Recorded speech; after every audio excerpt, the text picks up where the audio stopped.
when I was 22, I started seeing a guy I met on a dating app for a while. His name was Ethan.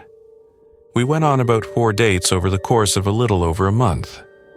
At first, things seemed all right. Our first date was a quick coffee meetup, lasting less than an hour. More of a screening process to make sure he seemed normal. Our second date was at a nearby bar for some drinks. We both got a nice buzz, and it was a fun night. Our third date was dinner, and that was when I started questioning things, wondering if we really clicked or if there was something slightly off about him. The date ended with a kiss, the first and only time we kissed, so I convinced myself that since I let it happen, things must have gone all right. A couple of weeks later, we went on our fourth and final date. We went out for drinks again. This time, I went in with a less excited mindset, paying more attention to little quirks in his behavior that felt unusual. It's hard to describe exactly what I mean, but some of his mannerisms gave off antisocial and borderline unsettling vibes. He drank way too much and started getting really touchy-feely at the bar, trying to kiss me multiple times. I'm not a fan of PDA, especially not in a crowded bar. I politely turned down his advances, and after a few minutes I mentioned I was tired, heavily implying that we should leave. He asked for the check, paid it, and then we grabbed our coats and left. As we were walking to our cars, he suddenly stopped and bluntly asked if we could go home together. I said, "Not tonight, I'm really tired and have work tomorrow," which was a lie. He shockingly kept pushing, saying he could drive me to work in the morning and such. I found it absurd, whether he was drunk or not. I also didn't like the idea of him drunk driving home. At that point, I decided I wouldn't see him again. I got into my car in the parking lot across the street and started driving home slowly, since I had a couple of drinks in my system. I wasn't drunk, but I was extra cautious. I was also hyper-aware of my surroundings, scanning for cops, which is probably why I noticed the same car behind me, even after making at least 3 turns. At a stoplight, I realized it looked like Ethan's car. I texted him, "Are you following me?" He replied quickly, saying, "Yes, I just want to make sure you get home okay." I called him, but he wouldn't pick up. This was unsettling, to say the least. I pulled over and texted him to stop following me. I was fine. He stopped in the middle of the street for a moment, probably to read my texts, then drove off past me. He didn't reply again until I was home in bed. He sent, "I hope I didn't weird you out tonight. Sorry I got so drunk. Next time, we should do something more low-key like dinner at my place." I didn't respond. The next morning, he followed up with, "Oh no, is the vibe dead?" I still waited to respond. Not even 2 hours later, he sent a question mark.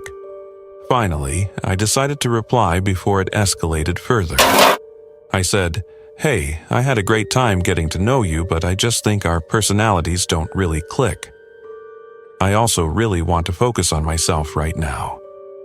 I hope you understand." That was when the angry texts started coming in. The worst one read, "No, I don't understand. You strung me along for 4 dates to tell me that. How about you pay me back for half of everything I bought for you then?" There were a few other messages that contained personal information, so I won't include them, but they were disturbing enough for me to block him. I thought that would be the end of it, but then I started receiving non-stop, no caller ID phone calls. I ignored all of them until he finally seemed to get the message and stopped. The next day, when my parents weren't home, I got back from work to find a bouquet of flowers on the front step along with a card. The card was an apology from Ethan, asking for a second chance. He somehow knew where I lived. That disturbed me. In his mind, he must have thought this would come off as charming or sweet, but in reality, it was terrifying. I sent him a long final text telling him to never contact me again, or come to my house, or I would file for a restraining order. I kept his number blocked, so I never saw his response. I thought things were finally over. I couldn't have been more wrong. One night when I was home alone, I woke up to an odd noise. At first, I wasn't sure what it was, but then I realized it was coming from downstairs. I listened closely, and then I heard a door opening from somewhere outside my bedroom. Nobody was supposed to be home.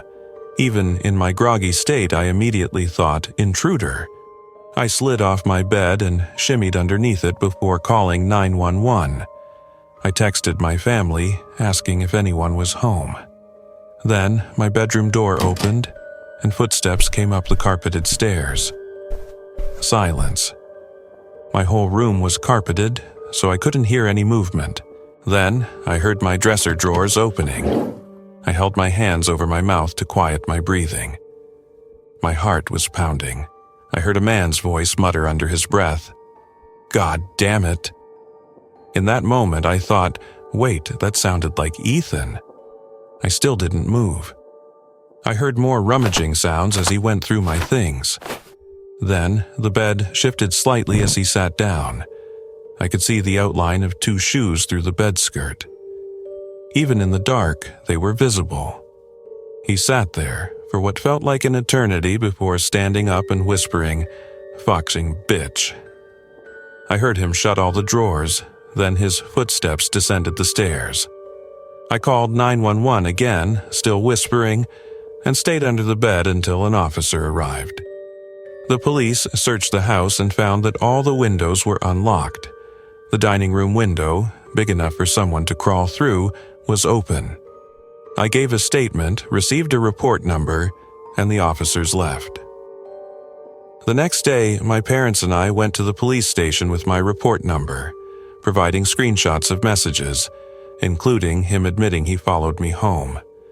They said they'd investigate, but with no solid proof it was him inside the house, it was difficult. However, I successfully obtained a restraining order against him and was advised never to contact him again.